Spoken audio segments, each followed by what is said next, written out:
तो दोस्तों, आज हम एक्सप्लेन करने वाले हैं अगेंस्ट द आइस इस मूवी को, जो एक सच्ची घटना पर आधारित है। ये मूवी देखने के बाद आपको एक बहुत बढ़िया मैसेज जरूर मिलेगा। तो चलिए अब ज़्यादा देरी न करते हुए हम बढ़ते हैं सीधे मूवी की तरफ। मूवी के स्टार्टिंग में हम 1909 का सीन देखते हैं, जहां हम कैप्टन मिकेल्सन को देखते हैं। अगले सीन में हम देखते हैं कि मिकेल्सन की लैंड पर अमेरिका कब्जा कर रही थी। उनका कहना था कि ये लैंड उनकी है और उन्होंने इसके खिलाफ क्लेम भी किया है, और उसी के लिए मिकेल्सन के कंट्री ने ये बात सच है या नहीं ये जानने के लिए एक टीम भेजी थी। पर वो टीम गई तो कभी वापस ही नहीं आई। उस टीम को ढूंढने के लिए मिकेल्सन और उसकी टीम जाती है, पर वो सब टीम एक जगह पर आकर रुक जाते हैं। और आगे मिकेल्सन और एक टीम मेंबर जाता है, पर वो चैनल आइलैंड होता है। वहां जाते वक्त उस साथी का पैर बुरी तरीके से जख्मी हो जाता है, जिस वजह से वो दोनों वापस अपने बाकी मेंबर्स के पास आ जाते हैं। कैप्टन मिकेल्सन उसका पैर काट देता है और वो साथी बच जाता है। आगे हम देखते हैं कि दूसरे दिन कैप्टन मिकेल्सन फिर से उस आइलैंड पर जाने के बारे में पूछते हैं, पर उनमें से कोई उसके साथ चलने के लिए तैयार नहीं था, क्योंकि उन सबको पता था कि हमारा भी हाल बहुत बुरा होने वाला है और वापस आने की गारंटी भी नहीं है। पहले ट्रायल के दौरान कैप्टन को पहले टीम की डायरी मिली थी, जिसमें वो कौन से रास्ते से गए थे वो लिखा था। कैप्टन मिकेल्सन के टीम में एक मेंबर इंजीनियर होता है, जिसका नाम होता है आइनर। वो अभी अभी टीम में ज्वाइन होता है, इसलिए उसे ज़्यादा कुछ एक्सपीरियंस नहीं होता।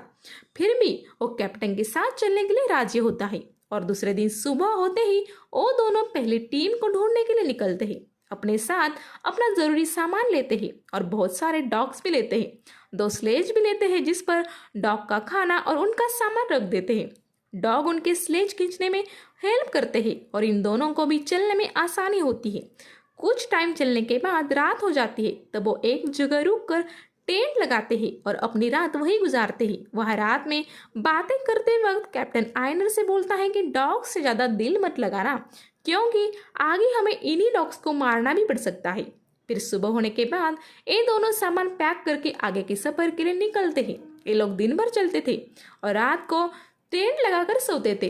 उनका एक काम बहुत दिन तक चल रहा था। एक दिन रात को कैप्टन आइनर को बताता है कि मैंने पहले वाले टीम के लोगों को ढूंढ लिया था और वो डायरी भी मुझे उनसे ही मिली थी, पर वो सब मरे हुए थे।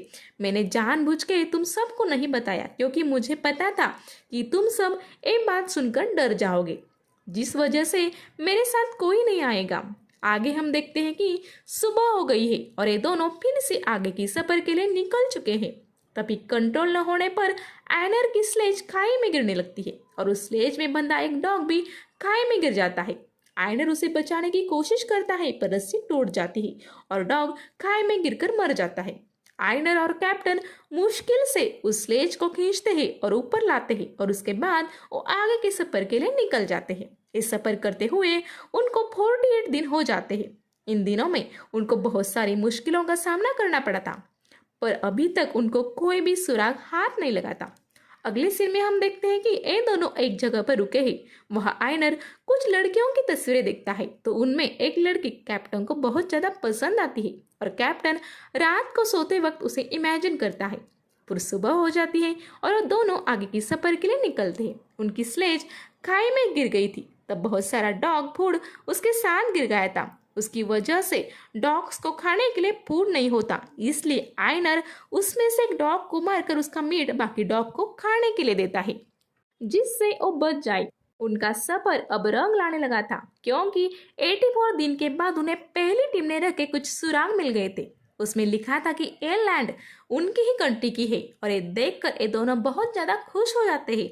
वो दोनों कुछ देर वहां रुकते हैं और वहां थोड़ी रेस्ट करते हैं, थोड़ा सूप पीते हैं और वो प्रूफ लेकर फिर से चैनल आइलैंड की तरफ जाने के लिए निकलते हैं। इनके सफर को अब 132 दिन हो जाते हैं और उनका एक कुत्ता सांस फूल जाने की वजह से मर जाता है। ये दोनों उस कुत्ते का मीट बाकी कुत्तों को खिलाते हैं। उनका आगे का सफर बहुत ज्यादा मुश्किल होने वाला था, क्योंकि ये दोनों चलकर बहुत कमजोर हो गए थे। आगे चलने के लिए इन दोनों में ज्यादा ताकत ही नहीं थी। एक दिन आइनर को एक जानवर दिख जाता है। वो दिखकर आइनर उसकी शिकार करने के लिए अपनी राइफल लेकर कैप्टन से दूर जाता है। वो सोचता है कि उसका मीट खाकर हम कुछ दिन जिंदा रह सकेंगे, क्योंकि उनका खाना भी बहुत ज़्यादा कम बचा था। आयनर गोली चलाता है तभी एक पोलन बियर वहां आता है और सब डॉग्स को मार देता है और कैप्टन पर भी अटैक कर देता है।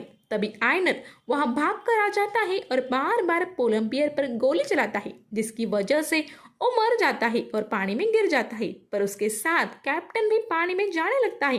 तभी आयनर रस्सी डालकर उसे बचा लेता है।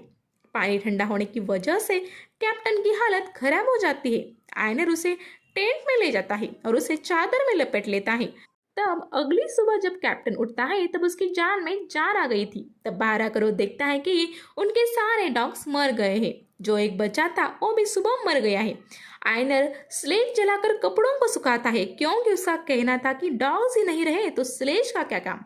और वो अपने सफर पर निकलते हैं। अब उनके पास खाने के लिए कुछ भी नहीं बचाता और उनके सफर को 164 दिन हो जाते हैं। वो दोनों बहुत कमजोर हो जाते हैं और बचने की कोई उम्मीद नहीं रखते हैं। और उनको जो प्रूफ मिले थे वो एक जगह पत्थरों पर छुपा देते हैं, क्योंकि उनको विश्वास था कि उनको ढूंढते ढूंढते और एक टीम आ जाएगी।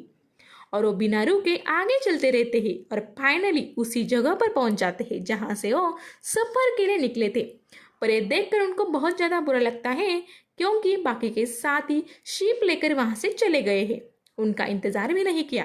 पर उनके साथियों ने एक काम बहुत अच्छा किया था कि उनके लिए 1 साल तक चलेगा इतना खाना वहां छोड़ा था। ये देखकर उनको अच्छा लगता है और उनको उम्मीद होती है कि कोई ना कोई एक दिन उनको लेने के लिए वापस जरूर आएगा।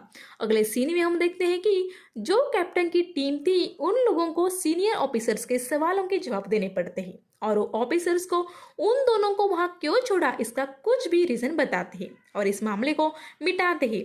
पर उन दोनों के कुछ टीम मेंबर अच्छे दोस्त होते हैं। उन्हें सब सुनकर उन दोनों के लिए बहुत ज्यादा बुरा लगता है, क्योंकि उन्होंने उन दोनों को इतनी मुश्किल परिस्थिति में छोड़ा था और उन दोनों को फिर से लाने की बात भी कोई कर नहीं रहा था।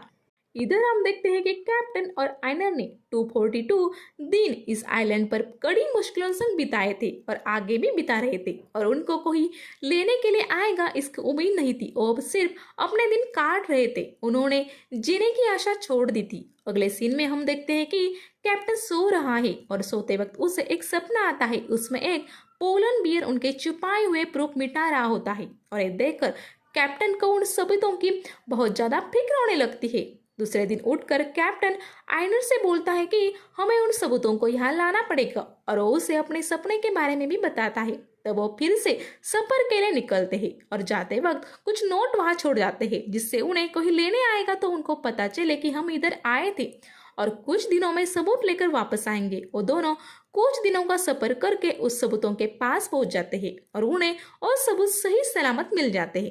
ये देखकर उनको बहुत खुशी होती है और फिर से वो 1 महीने का सफर करके अपनी पहली वाली जगह पर आ जाते हैं। वहां आकर उनको पता चलता है कि उनको लेने के लिए एक टीम आई थी और उन्होंने एक नोट भी छोड़ा था। ये देखकर कैप्टन पर आयरन बहुत गुस्सा हो जाता है और कैप्टन को भी अपने बेवकूफी पर गुस्सा आ जाता है। वो अपना गुस्सा स्लेज पर निकालता है और स्लेज तोड़ देता है। इधर हम देखते हैं कि उनका एक साथी ऑफिसर से रिक्वेस्ट करता है कि हमारी और एक टीम उनको बचाने के लिए हमें भेजनी चाहिए, पर ऑफिसर्स उसकी बात नहीं मानते। और इधर कैप्टन और आयनर को यह 2 साल के ऊपर दिन बीत जाते हैं। कैप्टन डिप्रेशन में जाने लगता है, क्योंकि बहुत दिनों से उन लोगों ने किसी तीसरे आदमी को नहीं देखा था। एक दिन कैप्टन अपनी मदद के लिए देख रहा होता है, तभी वहां एक हॉट एयर बलून आता है और उसमें से एक लड़की उतरती है। ये वही लड़की होती है जो कैप्टन ने फोटो में देखी थी। उसका नाम होता है नाया और कैप्टन उसके साथ रोमांस करने लगता है। पर तभी आयनर वहां आता है और नाया गायब हो जाती है। इसका मतलब वहां कोई नहीं था, ये सिर्फ कैप्टन का भ्रम होता है। और कुछ दिन बाद हम देखते हैं कि आयनर की भी वही हालत हो गई है। वो भी डिप्रेशन में चला जाता है और अपने दादाजी को हैलुसिनेट करने लगता है। एक दिन कैप्टन नाया के साथ डांस कर रहा होता है, ऐसा इमेजिन करता है और तभी वहां आयनर आता है। कैप्टन उसे बाहर निकाल देता है। उसे आयनर का उन दोनों के बीच में आना अच्छा नहीं लगा था। एक दिन आयनर कैप्टन को बताता है कि उसके सपने में नाया आई थी। उसकी बात सुनकर कैप्टन को जलन होती है और इस बात से उन दोनों में झगड़ा हो जाता है। पर आयनर कैप्टन को कंट्रोल करता है और समझाता है कि मुझे पता है आप नाया को हैलुसिनेट करते हैं, पर नाया यहाँ नहीं है। और वो कैप्टन को बताता है कि मैं भी मेरे दादाजी को हैलुसिनेट करने लगा था, पर मैंने अपने माइंड पर कंट्रोल किया है। आप भी अपने माइंड पर कंट्रोल करो। आयनर की बातें कैप्टन सुन लेता है और धीरे धीरे अपने माइंड पर कंट्रोल कर लेता है और कुछ दिनों के बाद उसे नाया नहीं दिखती और ऐसे ही कुछ दिन बीत जाते हैं। एक दिन वो दोनों अपने टेंट में बैठे होते हैं, तभी उनको बाहर से कुछ आवाजें आने लगती है। आयनर अपनी राइफल लेकर आता है तो वो देखते हैं कि उन्हें लेने के लिए एक टीम आई है। ये देखकर वो दोनों बहुत ज़्यादा खुश हो जाते हैं और वो टीम उनको लेकर अपनी कंट्री में जाती है। वहां जाकर उन दोनों को इस बड़े काम के लिए सम्मानित किया जाता है। वहां उन्हें सच में नाया दिखती है और ये देखकर उनको दोनों को बहुत खुशी होती है। कैप्टन और नाया किस करते हैं और एक साल के बाद शादी भी कर लेते हैं और इसी हैप्पी एंडिंग के साथ इस मूवी का द एंड हो जाता है। तो दोस्तों, इस मूवी से हमको ये सीख मिलती है कि इन दोनों ने कितनी कठिन परिस्थिति में खुद के जान की परवाह न करते हुए अपने कंट्री को बचाने के लिए ये संघर्ष किया है और इन सब में उनकी जान भी जा सकती थी, पर इनको खुद से ज़्यादा उनके कंट्री का ख्याल था। इसी को तो राष्ट्र प्रेम कहते हैं और यही प्रेम हम सब में अपने राष्ट्र के लिए होना चाहिए। इसी नोट के साथ मैं आपसे लेती हूँ विदा। Good bye.